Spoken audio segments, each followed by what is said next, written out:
네, 안녕하십니까. 바다킹 신부의 맘고생 크림케이크 조명현 마태우 신부입니다. 그래요, 또 한 주 동안 잘 보내셨습니까? 네, 오늘 사연은요 조금 길어요. 그런데 이 전 사연을 다 읽어드리는 게 좋을 것 같아서 제가 준비해봤습니다. 참예수님, 주님의 은총이 모두 함께 하시길 바랍니다. 저는 생후 9개월 때부터 지병을 가지게 되었습니다. 그래서 지체 장애인이라는 단어가 같이 따라다니고 있고 지금은 나이가 40살이 넘었습니다. 20대 중반부터 아이들을 좋아해서 보육교사, 종이접기, 피아노 자격증, 여러 가지 자격증을 이수를 하고 20대 후반부터 취업을 위해서 노력을 하였지만 사회생활이 적은 저로서는 오래 못 다니게 되는 일이 많았습니다. 지금은 소소한 자아실현을 하고 있지만 원하던 자아실현이 아니라서 마냥 답답하기만 합니다. 성인의 나이가 들어서면서부터 성당생활, 사회생활 등을 하면서 저의 장애를 다른 사람들이 알려지는 것이 두렵고 불안하기까지 합니다. 식구나 친척들처럼 오랜 인연을 맺어지는 것도 아닌데 왜 나의 장애를 다른 사람들에게 알려야 하고 알고 있어야 하는지 냉담하고 싶다라는 생각도 들게 됩니다. 어렸을 때부터 병이 재발할 때마다 죽고 싶다라는 생각을 합니다. 물론 주위에 저보다 더 심한 장애를 가진 지인도 있었지만 벌써 하늘나라 간 지가 10년이 넘었습니다. 성경 말씀을 읽다 보면 하느님의 일이 저 사람에게서 드러나려고 그리 된 거라고 쓰여져 있지만 모태 신앙이면서 오랫동안 신앙생활한 저로서는 이 말씀도 장애인들에게는 위로가 되지 않는 듯합니다. 사회생활도 자신이 없고 성당이든 아니면 대인관계 안에서 누군가가 저에 대해서 장애인이라는 것을 알아간다는 게 무섭고 두렵기까지 합니다. 어쩌면 하늘나라에 먼저 간 지인이 부럽다라는 생각까지도 들게 됩니다. 신앙생활도 기도도 하고 있지만 여러 가지 고민이 많다 보니 약을 먹고 자는 일이 많아지고 있습니다. 다음번에 제 병이 재발되어진다면 그때는 정말 세상에 존재되어지지 않게 해달라고 요즘은 그렇게 기도하고 있습니다. 걱정도 불안도 많이 안고 살아가는 요즘인데 신부님 어떻게 해야 될까요?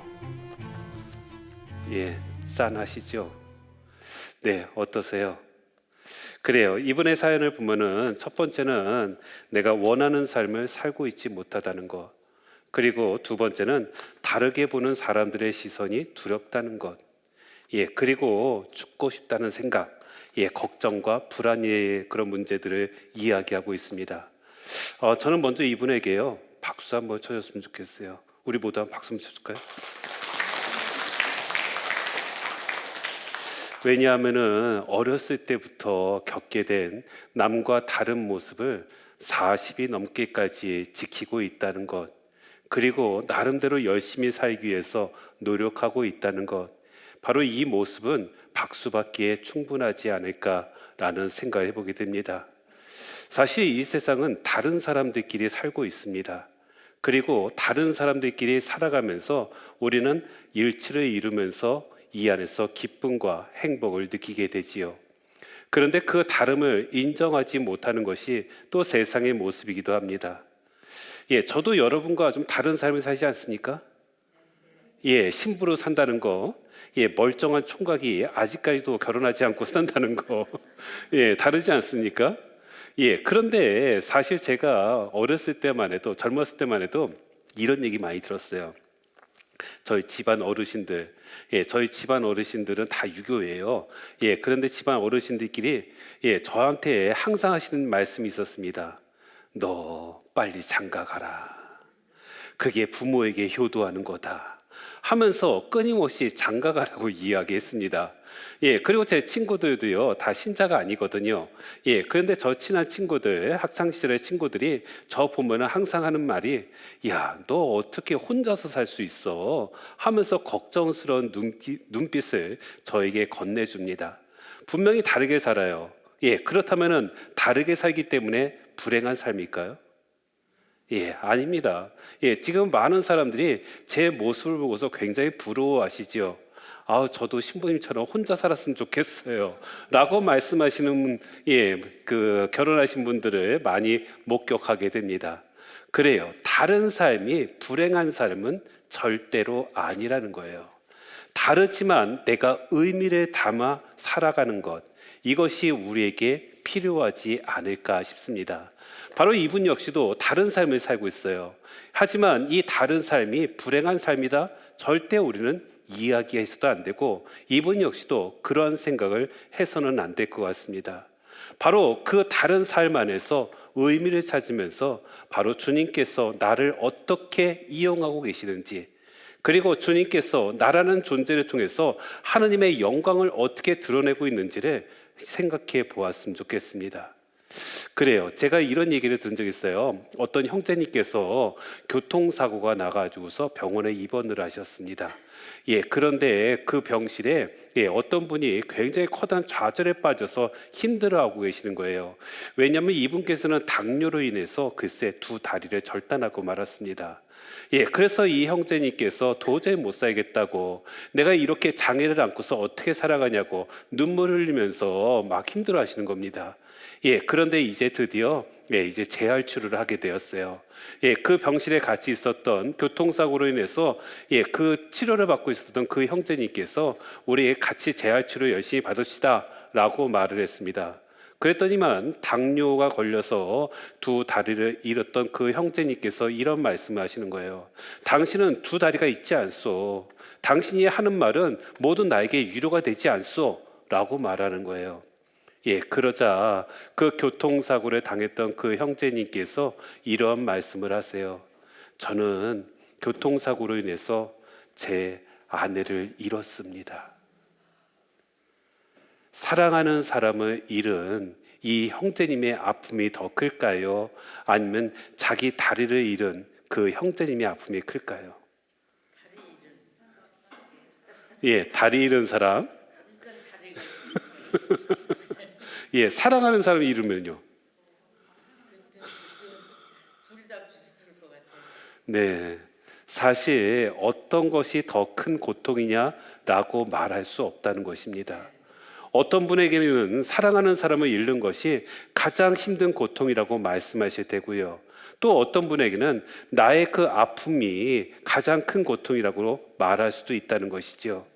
그렇기 때문에 이것은 옳다, 이것은 틀리다라고 우리는 이야기할 수 없는 것 같습니다. 누구의 아픔이 더 크고 누구의 아픔이 더 작고 이것도 함부로 말할 수가 없다는 것이지요. 바로 그 아픔의 크기는 결국은 내가 만드는 것이 아닐까 싶어요. 바로 내 마음 안에서 그 아픔의 크기를 결정하고 있다는 것이지요. 그래서 우리에게 가장 필요한 것은 주님이라는 존재 같아요. 우리 주님께서 이 땅에 오셔서 항상 강조하셨던 것은 하느님 나라였습니다. 그 하느님 나라에 들어가기 위해서 우리가 최선의 노력을 다해야 된다. 그리고 그 하느님 나라에 우리 모두가 들어갈 수 있도록 바로 주님께서는 십자가에 못 박혀 돌아가셨죠. 바로 이 점을 기억한다면 그 하느님 나라에 들어가려면 어떻게 해야 될 것인가? 어떻게 하면 되겠어요? 그냥 포기하고 그냥 대충 살까요? 그래요. 그 하느님 나라는 사랑 없이는 도저히 들어갈 수 없다고 그랬어요. 그리고 한번 떠올려 보십시오. 여러분보다 먼저 주님 곁으로 갔던 내가 사랑하는 사람들은 어디 있을 것 같아요? 지옥에 있을까요? 내가 그토록 사랑하고 그토록 만나고 싶은 그 사람들은 분명히 나에게 했던 그 사랑의 그 모습을 보면은 분명히 하느님 나라에 가 있을 것 같아요. 그렇다면 내 자신도 먼 훗날 내가 이 세상 삶을 다 마치고서 그분들을 만나려면 어디로 가야 되겠습니까? 하늘나라에 가야 되겠지요. 그래서 우리가 더 사랑을 실천해야 되고 더욱더 내 마음을 확고하게 간직해야 되겠습니다. 그래요. 이것이야말로 가장 우리에게 귀한 것이라고 이야기합니다. 바로 사랑의 실천은 내가 시간 날 때 하는 것이 아니라 먼 훗날 하는 것이 아니라 바로 지금 여기에 내가 만나는 그 대상이 어떠한 사람이든 상관없이 사랑을 실천하는 사람, 바로 그 사람이 가장 귀한 삶, 바로 하느님 나라에 들어갈 수 있는 그러한 삶을 살게 되는 것이 아닐까 싶어요. 바로 예수님께서 끊임없이 강조하셨던 사랑들 떠올려 보세요. 사실은 이게 말도 안 되는 사랑이에요. 글쎄, 원수까지도 사랑하라는 거. 이것이 어떻게 가능합니까? 사실 고해소 안에서 이렇게 듣다 보면은 이런 경우 많이 듣거든요. 제가 절대 용서만큼은 못하겠어요. 네, 용서만큼은 내가 해보려고 해도 이건 안 돼요. 라고 말씀하시거든요. 그런데 주님께서는 몇 번이나 용서하래요? 7번씩, 77번이라도 용서하라고 이 말씀을 하십니다. 바로 이 점을 떠올리면은 우리가 어떻게 사랑해야 되는지, 이 사랑이 힘들다 하더라도 그만큼 의미가 있고 나에게 필요하다는 것을 잊지 않았으면 좋겠어요. 우리가 코로나로 인해서 처음에 코로나 초창기 때 사람들 만나기가 되게 힘들었습니다. 외롭지 않았습니까? 답답하지 않았습니까? 그래요. 저도 역시 마찬가지였어요. 저도 사람 만나는 거 되게 좋아했거든요. 특히 신부들 만나는 거 되게 좋아하는데, 그래서 신부들 만나서 이런저런 얘기도 하고 술도 한잔 마시고 밥도 같이 먹고 그런 시간을 굉장히 좋아했습니다. 근데 코로나로 인해서 5명 이상 만날 수가 없었잖아요. 그 식당도 9시면 다 문 닫고요. 그러다 보니까 제가 어떻게 했냐면은 사제관에 신부들을 초대를 했어요. 물론 처음에는 인원에 맞춰서 5명씩 떼시어 들어가면 잡혀 들어가니까 그래서 그 제가 사제관에서 직접 요리를 하면서 사제관에서 고기도 구워먹기도 하고 회도 떠먹기도 하고 그러면서 이렇게 좋은 시간을 보냈습니다. 그런데 음식 준비하는 거 우리 자매님도 한번 생각해 보세요. 음식 준비하는 거 편합니까? 일주일에 한 번씩 손님들을 맞이하는 거 쉬워요? 쉽지 않죠. 저는 일주일에 한 번씩 손님을 맞이했어요. 코로나 때 가게도 못 가니까 밖에 나와서 사 먹지도 못하니까 다들 사제관으로 온다는 거예요. 그래가지고서 제가 열심히 해드렸습니다. 뭐 먹고 싶어라고 얘기하면 그 음식 준비해가지고서 계속해서 해드렸어요. 그런데 요즘엔 제가 안 해요. 왜냐하면 그때만 해도 제가 냄새를 못 맡았거든요. 요즘엔 냄새가 나가지고서 도저히 못하겠더라고요. 다행스럽게도 이제 코로나가 많이 완화돼가지고서 이제는 이렇게 늦은 시간에도 이제 자리를 할 수 있으니까 굳이 사제관 할 필요는 없는 것 같습니다. 아무튼 그 당시에 처음에 몸은 힘들었지만 그래도 신부들 계속 만나니까 굉장히 기쁜 시간을 보낼 수가 있었던 것 같습니다. 우리가 어려움이 있으면은 내가 불행할까요? 아닌 것 같아요. 어려움이 있더라도 그 안에 의미를 간직한다면은 우리는 기쁨을 간직할 수 있고 그 안에서 행복할 수 있다는 것이지요. 그렇다면 우리가 왜 이렇게 사랑을 실천하지 못하는가? 그 이유가 한 3가지로 나눌 수가 있어요.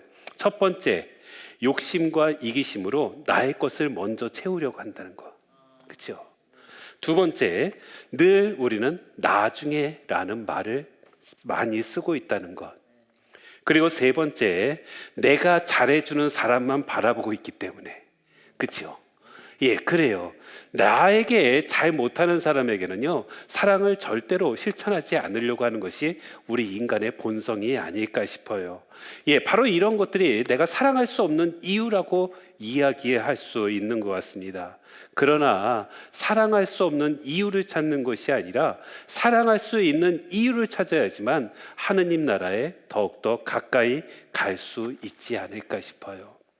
그래요. 장애를 갖고 있더라도 내가 할 수 있는 것들이 부족하다 하더라도 그 부족한 것들을 바라보는 것이 아니라 내가 할 수 있는 것을 찾아볼 필요가 있습니다. 여러분들 장애인들에 대해서 어떻게 보면 우리가 굉장히 존경하고 있는 장애인이 있어요. 누구냐면 헬렌 켈러. 선생님 아실 거예요. 그 선생님께서는 어렸을 때 병으로 인해 가지고서 시각을 잃어버렸죠. 그다음 청각까지도 잃어버렸습니다. 어떻게 보면 중증 장애라고도 말할 수 있습니다. 근데 이분께서는 이 땅에 커다란 사상가로서 이름을 날릴 수가 있었습니다. 이분께서 어록들이 굉장히 많아요. 제가 몇 가지 한번 추려봤습니다. 장애는 불편하다. 하지만 불행한 것은 아니다. 세상은 고난으로 가득하지만 고난의 극복으로도 가득하다. 태양을 바라보고 살아라. 너의 그림자를 못 볼 것이다. 고개를 숙이지 마십시오. 세상을 똑바로 정면으로 바라보십시오. 아름다움은 내부의 생명으로부터 나오는 빛이다. 예, 이런 말씀들 하셨어요. 예, 제 말을 하는 것보다 이렇게 어려움을 겪으셨던, 그것을 이겨내셨던 헬렌 켈러 선생님의 말씀을 통해서 더 위로가 되지 않을까 싶어서 골라봤습니다. 저도 이런 체험들을 한 것이 있어요. 요즘에 며칠 전에 있었던 일인데, 저도 이제 좀 제 몸에 이상 반응이 생긴 거예요. 뭐냐면은 혈압이 굉장히 높게 나오더라고요. 종합 검진을 딱 했는데 다시 재검 받으라는 게 혈압이었어요. 그래서 혈압이 굉장히 높다고. 그래서 재검을 받으라고 해서 근데 재검 받지 않고 이렇게 병원 가는 게 무서워가지고서 그래서 차에 피를 미루다가 지난번에 병원에 갈 일이 있어서 병원에 갔어요. 그 병원에 가보니까 혈압계가 있더라고요. 그래서 제가 혈압이 좀 떨어졌겠지 딱 넣는데 종합검진 때보다 더 높은 거예요. 그래가지고 안 되겠다 싶어가지고서 병원 예약하고서 병원에 갔습니다. 갔더니만 이런저런 이제 다시 검사를 하고 검사를 하니까 똑같이 높아요. 그러면서 이제 선생님께서 여러 가지 말씀들을 해주셨어요. 그러면서 이제는 약을 드셔야 될 것 같습니다. 혈압약을. 그러면서 제가 문득 들은 생각이 이렇게 이제까지 먹지 않던 거를 이제 꾸준히 먹어야 된다는 그런 생각을 하니까 괜히 서글퍼지는 거예요. 그런데 그 의사 선생님께서 저한테 이런 말씀을 하세요. 아버지도 혈압이 높으셨다면서요? 맞다고. 어머니도 혈압이 높으셨다면서요? 맞다고. 그랬더니만 그러면 신부님은 혈압이 높은 게 정상입니다. 그렇죠. 혈압은 유전적인 것이 많으니까. 그래서 그것에 대해서 아파하지 말고 내가 부모님 닮아간다고 생각하세요 라고 이야기를 하시더라고요. 그러고 나니까 그 혈압약 먹는 게 별거 아닌 것이 되는 거예요. 처음에는 이제 이 몸뚱아리도 틀려 먹었구나 라고 생각이 들었는데 그게 아니라는 거죠. 이제 내가 부모님을 닮아가는구나 라고 다른 식으로도 생각할 수 있는 것 같습니다. 그래요. 우리가 장애라는 것은 그것이 죄가 되지 않죠. 나와 틀린 것이 아니지요. 단지 조금 다를 뿐이라는 것. 바로 이것을 기억한다면은 이 세상을 내가 어떻게 살아가느냐가 더욱더 분명해지는 것 같습니다. 우리가 고통과 시련이 있으면 정말로 끔찍하다라고 생각하는데 실제로 한번 떠올려 보자고요. 지난 여름에 되게 덥지 않았습니까? 와, 무지 더웠어요. 그런데 제가 이제 덥다 보니까 밖에 나가는 게 끔찍한 거예요. 그래서 주로 사제관 안에서 선풍기 2대 이렇게 끌어안고서 이렇게 살았어요. 그리고 이제 너무 심하면은 이제 에어컨을 틀기 시작을 했죠.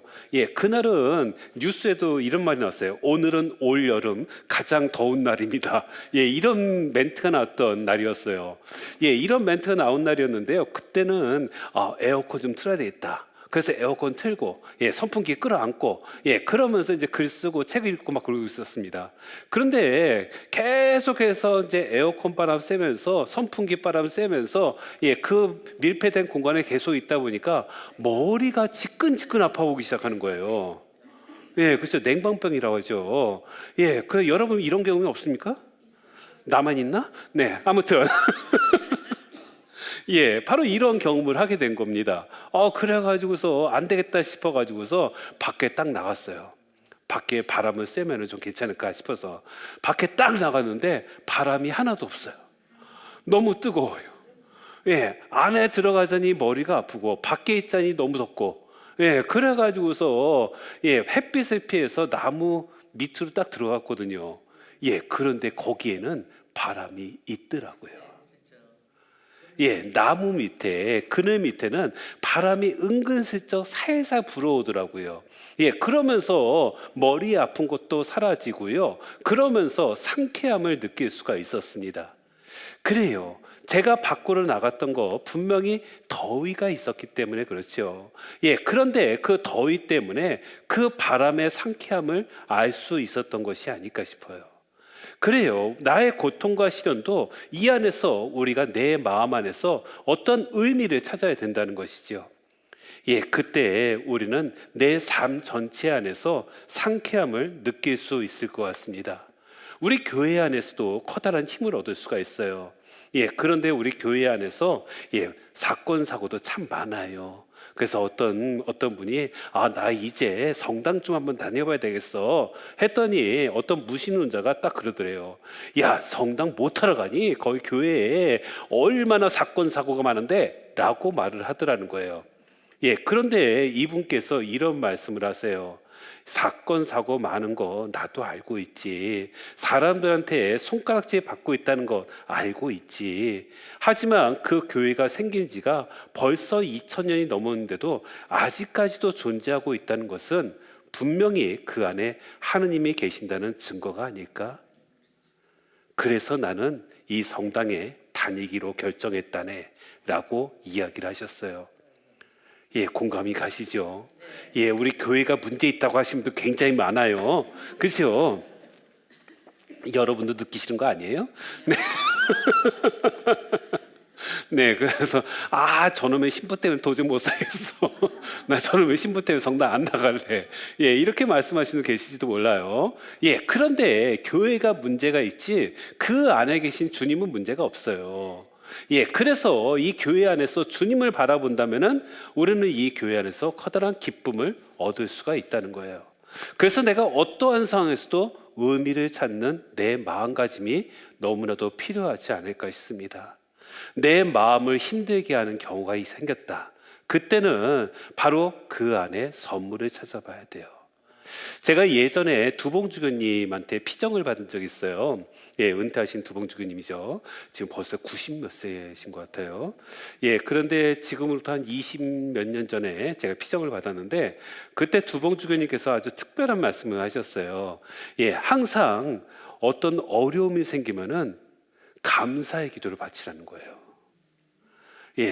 어떤 어려움이 있으면 감사의 기도를 바치라고. 우리 주님께서는 공짜로 못 주지 않는다고. 어떤 시련이 있으면 거기에 걸맞는 선물도 꼭 주신다는 거예요. 그래가지고서 감사의 기도를 바치라는 겁니다. 그래가지고 그 말씀이 굉장히 커다란 도움이 됐었어요. 그래서 나에게 어떤 시련이 닥치면, 나에게 어떤 어려움이 생기면 무조건 감사의 기도를 바치리라 라고 생각을 했어요. 그래서 편안한 마음을 가지고 딱 제 숙소에 딱 들어갔는데 글쎄 그때가 여름이었거든요. 글쎄 제가 환기시킨다고 창문을 열어놓은 게 화근이 됐습니다.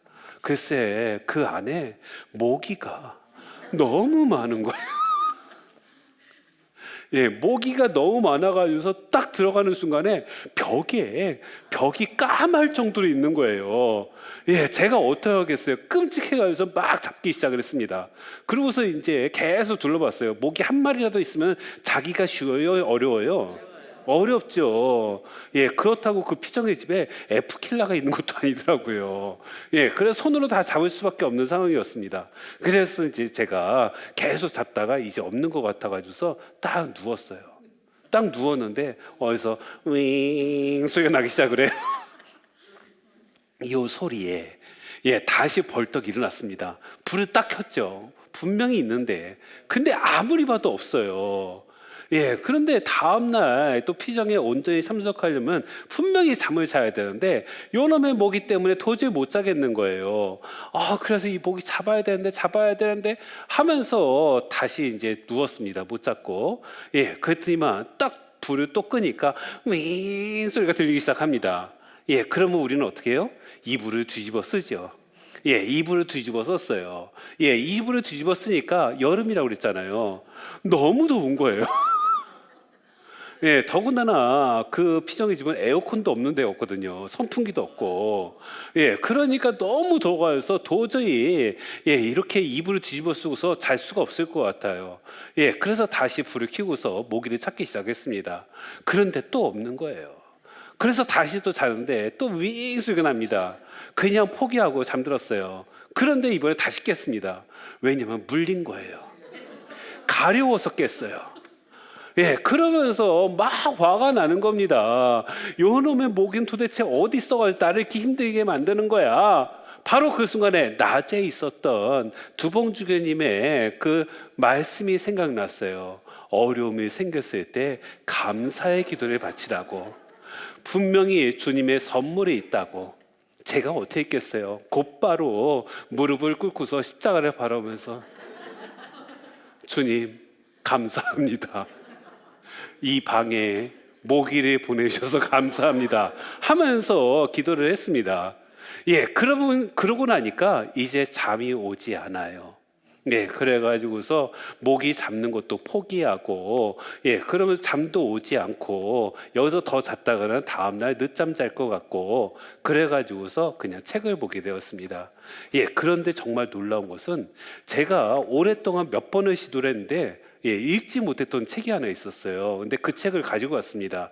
왜냐하면은 졸리면은 그 잠이 안 올 때 요 책이면 졸리겠지 하면서 저의 뭐 자장가 책으로 갖고 간 거예요.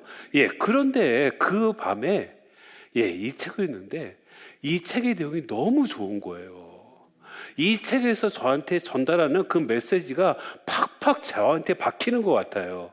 바로 그 순간에 이게 선물이었구나. 그래요. 우리는 고통과 시련 안에서도 분명히 선물을 발견할 수가 있어요. 그래서 고통과 시련 자체를 바라보는 것이 아니라 그때 필요한 것 무릎 꿇고 기도하는 것. 감사의 기도를 바칠 수 있으면 어떨까 싶습니다. 그래서요 우리가 이런 얘기가 있어요. 옛날에요 어떤 왕이요 나라 안에 지혜롭다는 사람들 다 모았다고 합니다. 그러면서 이런 명령을 내렸어요. 우리 백성들이 잘 살 수 있는 성공의 비결을 연구하라. 그래가지고서 성공의 비결을 막 연구해 가면서 이제 책을 냈습니다. 그래서 성공의 비결을 12권의 책으로 만든 거예요. 그래서 임금님한테 12권의 책을 딱 봉헌을 했어요. 그랬더니 임금이 딱 보더니만 이거 너무 많다고, 우리 바쁜 백성들이 이 12권의 책을 어떻게 다 읽냐고. 그래서 이 12권의 책을 다시 요약해 갖고 오라고 그랬어요. 그래서 12권의 책을 요약해 가면서 한 권의 책으로 만들었습니다. 그리고 한 권의 책을 딱 봉헌했어요. 그랬더니 임금이 이렇게 말하는 거예요. 이 한 권도 너무 많다고, 더 짧게 줄이라고. 그래가지고서 모든 백성들이 알아들 수 있도록 성공의 비결을 딱 한 줄로 요약해 갖고 오라고 그랬습니다. 괜찮죠? 그래가지고 현자들이 머리를 싸매고서 서로 머리를 맞대고서 얘기를 한 끝에 한 줄로 요약했대요. 그 답은 무엇이냐면 성공의 비결은 공짜는 없다. 바로 이 사실만 알면은 우리는 공짜가 없기 때문에 우리는 이 세상을 똑바로 살 수가 있어요. 그런데 우리가 항상 문제인 것은 항상 공짜만을 떠올리기 때문에 그래요. 내가 아무런 노력도 하지 않고 내가 원하는 것을 다 얻으려고만 한다면 이것은 공짜를 챙기려는 마음이 아닐까 싶어요. 그런데 공짜가 없다라는 생각을 한다면 어떻게 하겠어요? 어떠한 순간에서도 의미를 찾으려고 할 것이고, 어떠한 순간에서도 내가 더욱더 노력하려고 내가 힘을 쓰게 될 것입니다. 바로 이것을 떠올리면은 우리가 주님께서 나와 함께하지만 나의 노력도 분명히 필요하다는 것을 알 수가 있어요. 그리고 주님께 내 자신을 온전하게 내어 맡기는 것도 필요하죠. 여러분들 그 혹시 수영 다니신 분들 아실 거예요. 수영을 하시다 보면 배영이란 걸 배워요. 우리 사실 남자들은 이 배영이 잘 안 된대요. 이게 잘 안 떠요. 그런데도 불구하고 이게 계속 하다 보면 이게 뜨긴 뜹니다. 그런데 저는요 사실 이 배영이 제일 힘들었던 것 같아요. 배영을 하면은 왜 이렇게 엉덩이가 커서 그러나? 예, 점점 가라앉는 거예요. 예, 그래가지고서 제가 그 강사 선생님한테 좀 배영 진짜 힘들다고 너무 안 뜬다고 그래서 힘으로만 하는 거예요. 근데 그 강사 선생님께서 저한테 한 가지 얘기를 하셨어요. 예, 그때 그 강사 선생님은 제가 신분 거 몰랐거든요. 예, 그래서 저한테 항상 아버님 하셨거든요. 네, 제가 아버님 소리는 수영장에서만 들어봤어요. 그래서 아버님 머리 들지 마세요 그러더라고요. 예, 왜 머리를 들었을까요? 빠질까봐. 예, 빠질까봐 머리를 이렇게 들게 되더라고요. 이렇게 머리를 다 물속에 집어넣고서 있으면 저절로 몸이 뜨게 됩니다. 예, 그런데 물에 빠질 것 같다는 생각 때문에 머리를 이렇게 들게 되는 거예요. 예, 그러면은 엉덩이 부분이 가라앉게 되면서 예, 물속에 가라앉지요. 예, 그러면서 저한테 하시는 말씀이 머리 들지 마시고요. 몸에 힘 좀 빼세요. 여기에 빠져도 죽지 않아요. 예, 거기에 빠지면 죽을 것 같다라는 생각 때문에 그렇게 온 힘을 줬던 것이 아닐까 싶어요. 그래요. 우리가 주님한테도 이러한 모습으로 다가서면 어떨까 싶습니다. 온 힘을 다 빼고 주님께 모든 것을 맡길 수 있는 그러한 모습들. 그래서 주님께서도 우리에게 끊임없이 하신 말씀이 걱정하지 마라. 두려워하지 마라. 이러한 말씀들을 너무나도 많이 하셨다는 거죠. 예, 제가 어느 책에서 이런 것을 봤습니다. 바꿀 수 없는 것을 바꾸려고 하는 것을 어리석음이라고 말합니다. 맞나요? 바꿀 수 있는 것을 바꾸지 않는 것을 나태함이라고 말합니다. 맞는 것 같죠? 바꿀 수 없는 것을 받아들이는 것을 평온함이라고 합니다. 바꿀 수 있는 것을 바꾸는 것을 용기라고 합니다. 예. 그럼 우리는 어떻게 살아야 되겠어요? 바꿀 수 없는 것은 받아들이고, 바꿀 수 있는 것은 바꾸고, 예, 바로 이러한 삶을 사는 것이 가장 평온한 삶, 그리고 용기 있는 삶이라고 말할 수가 있다는 것이죠. 그런데 우리는 이런 모습보다는 전혀 다른 모습, 바꿀 수 없는 것만 바꾸려고 하고요. 예, 그리고 바꿀 수 있는 것은 바꾸지 않으려고 하는 그러한 이상한 모습을 보이면서 자신의 삶을 더욱더 힘들게 만들었던 것이 아닐까 싶습니다. 예, 우리가 사실은 모든 것이 다 있어야 내가 행복할 것 같지만 그렇지 않아요. 여기 자매님들 많이 계시니까 아실 거예요. 예, 요리하실 때요. 예, 모든 재료가 다 있어야 요리가 가능할까요? 예, 적당히. 예, 만약에 뭐 김치찌개를 해야 되는데 김치만 있어요. 예, 김치찌개 가능해요, 불가능해요? 불가능해요? 예, 돼지고기 없다가 안 돼요? 그렇죠. 김치만 있으면 되죠. 맞아요. 그런데 사실 레시피 있잖아요. 예, 요리책들 보면은 거기에 준비 재료가 굉장히 많지 않습니까? 그거 다 있어야지만 정말로 환상적인 맛의 요리가 나오지 않더라고요. 예, 저도 혼자 살림을 하다 보니까 얼마나 많은 레시피를 받겠어요. 예, 그리고 그 재료를 사기 위해서 얼마나 많이 시장을 갔겠어요. 예, 그런데 이렇게 사더라도요, 문제는요, 예, 그것을 제대로 쓰지 못하더라고요. 그래서 요즘에는 대충 해요. 뭐 없으면 어때? 냉장고 뒤져보고서 있는 것만 딱 꺼내가지고서 그거 넣어서 이제 요리를 합니다. 예, 그래도 충분히 맛있더라는 거예요. 바로 나의 삶에서 이것도 있고 저것도 있고 모든 것이 다 있으면 편안할 것 같지만은 사실 너무 많으면은 어디에 뭐가 있는지 몰라서 그것을 오히려 버려야 될 때가 참 많습니다. 저도 제 방에 얼마 전부터 정리를 하기 시작했어요. 제가 깜짝 놀란 거예요. 제가 이게 책을 이렇게 좀 보다가 이렇게 딱 보니까 이 책 출판 연도가 1991년도예요. 제가 신학생 때 봤던 책들을 아직까지 갖고 있더라고요. 그래서 그때 봤던 책이 뭐야 하면서 보니까 지금 도저히 읽을 수가 없어요. 예, 책도 굉장히 낡았고요. 그 다음에 성경 자체도 바뀌었잖아요. 예전에 공동 번역 성경 쓸 때, 공동 번역 성경 쓸 때 그 내용이기 때문에 성경 내용도 많이 바뀐 거예요. 그리고 이론도 옛날 이론들이 거기 담겨 있어서 지금은 도저히 받아들이기 힘든 내용이더라고요. 그래서 어떻게 해야 되겠어요? 어떻게 해야 될까요? 폐지로 버려야죠. 그냥 결국 버릴 수밖에 없어요. 왜냐하면은 제가 다른 책들 꽂을 데가 없어서 책 꽂을 데가 없어서 책이 이렇게 쌓여져 있거든요. 그래서 그 옛날 책들을 다 정리하고 폐지로 버리고 보니까 이제서야 제 책들을 꽂을 수가 있더라고요. 그래요. 바로 내가 버려야 될 것들은 과감하게 버릴 수 있는 것, 그리고 모든 것을 갖고 있어야지만 내가 행복하다라고 생각하는 그러한 어리석음도 우리가 버려야 되지 않을까 싶어요. 이 어렸을 때가 제가 저 부모님 돌아가시고 나서 이제 어렸을 때 생각들이 참 많이 나요. 제가 어렸을 때 이 밖에서 막 놉니다. 요즘에는 애들을 보기가 힘들다면서요. 요즘 애들을 보려면은 학원이나 가야 본다고. 그죠? 그런데 예전에는요, 동네 놀이터에는 애들이 다 바글바글 했었어요. 그래서 저도 동네 놀이터에서 많이 놀았던 기억이 납니다. 그래서 동네 놀이터에서 애들하고 뭐 흑장난도 하고, 뭐 칼싸움도 하고, 뭐 말도 안 되는 총싸움도 하고 하면서 있다 보면은, 갑자기 이런 소리가 들려요. 누구야?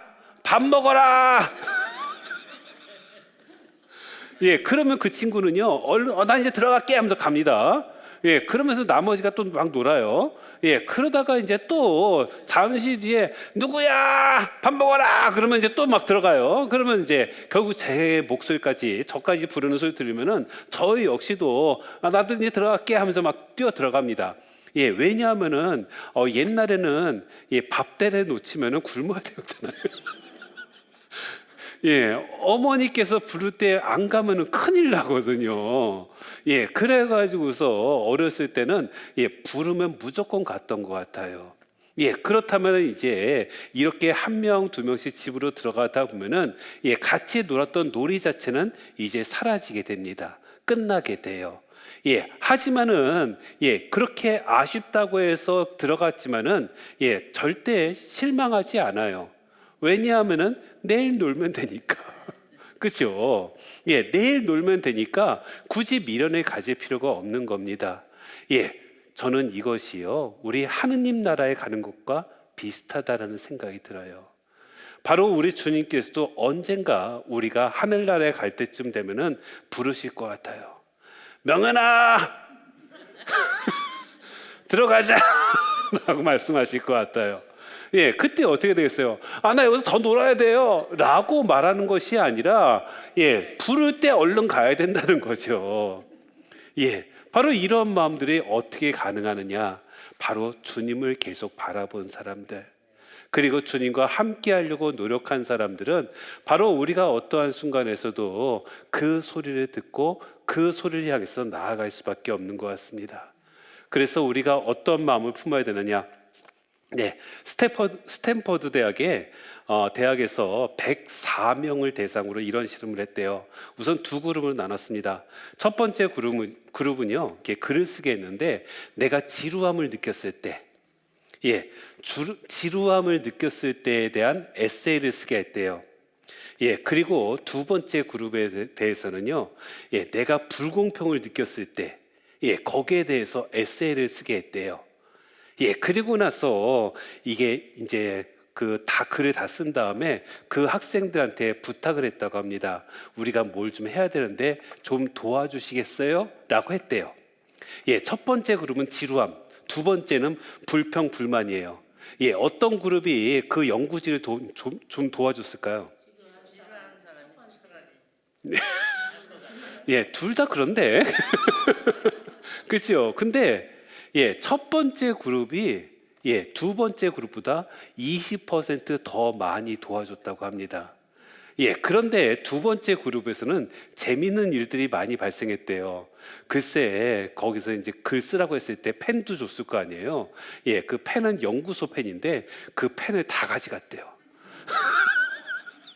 도와주지도 않고 펜도 자기가 다 가져가고, 그리고 이 그룹에 있던 사람들 근처에는 쓰레기가 많이 널려 있었다고 합니다.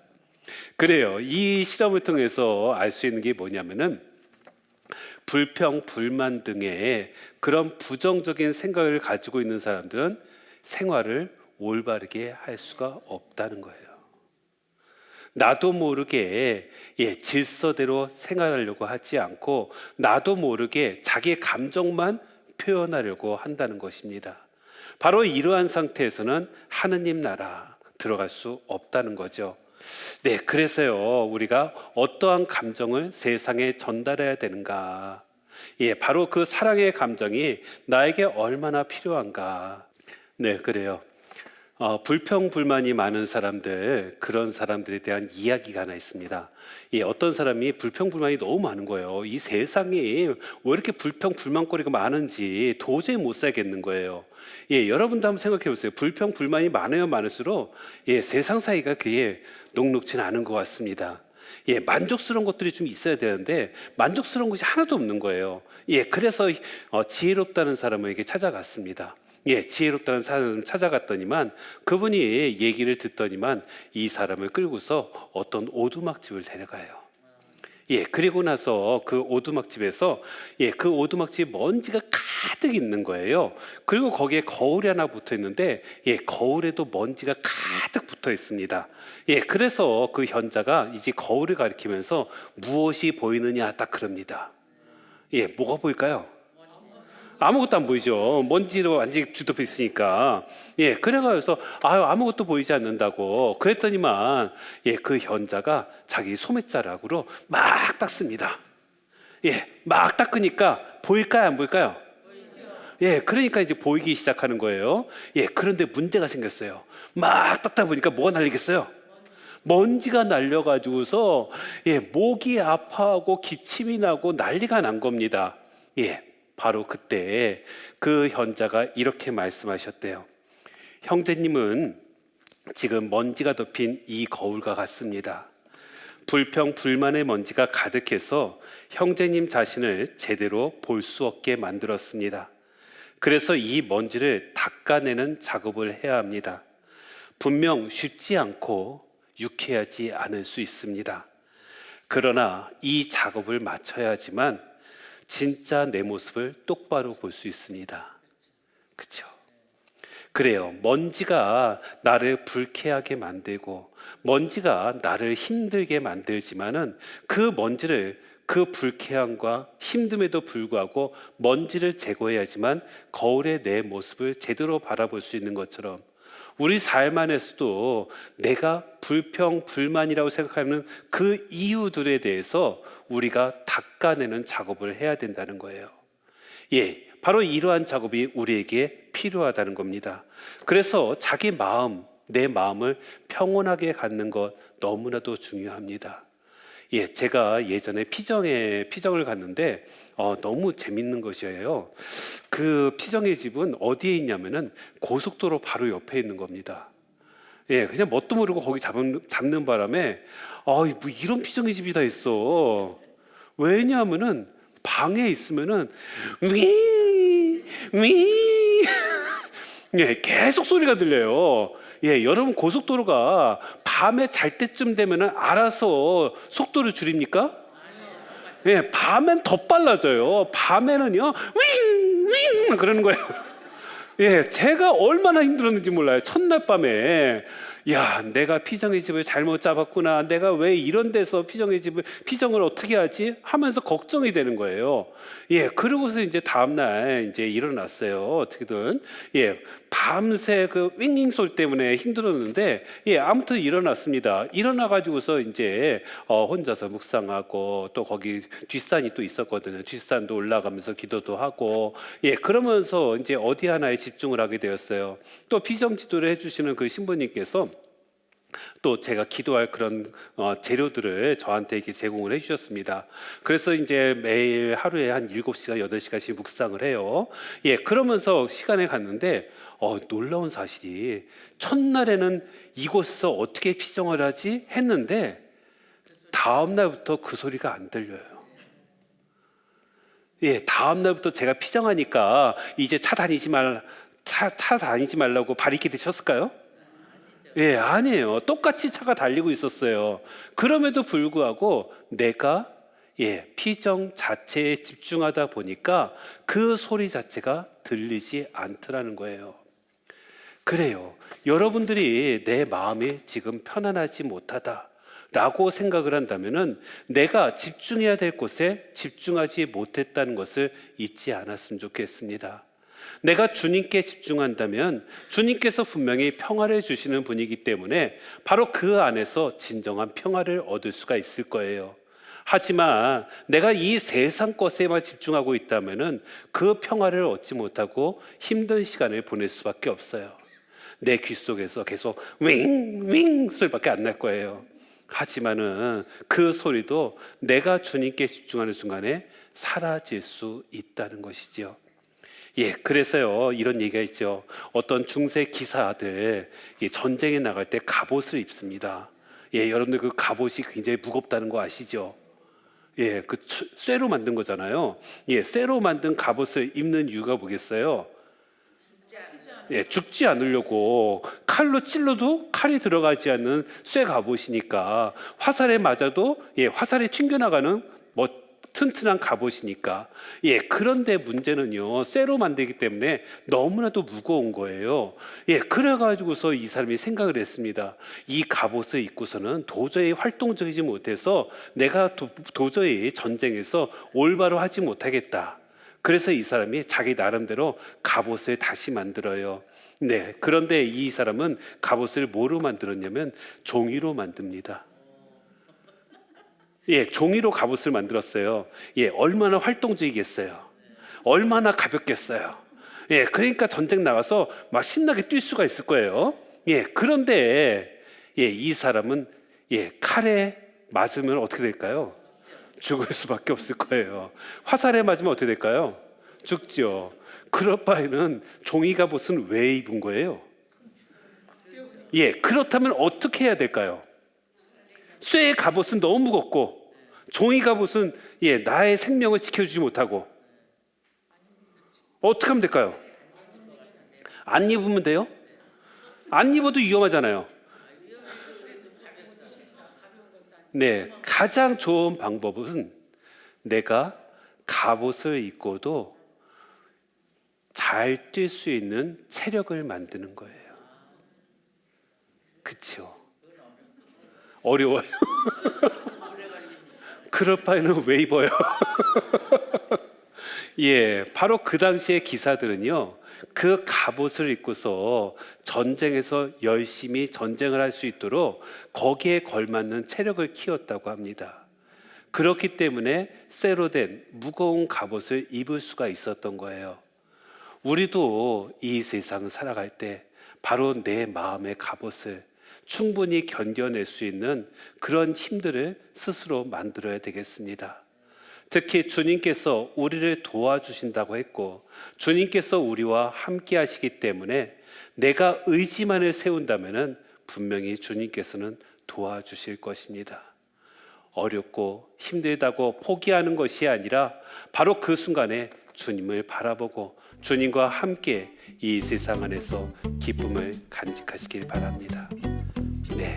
그래요. 오늘 마음고생 사연, 그 사연에 대해서 이렇게 한번 풀어봤습니다. 그래요. 어렵고 힘들지만은 그 다름이 무조건 틀린 것은 아니라는 거, 다르지만 더 큰 의미를 가질 수 있다는 것을 잊지 않았으면 좋겠습니다. 오늘도 감사합니다.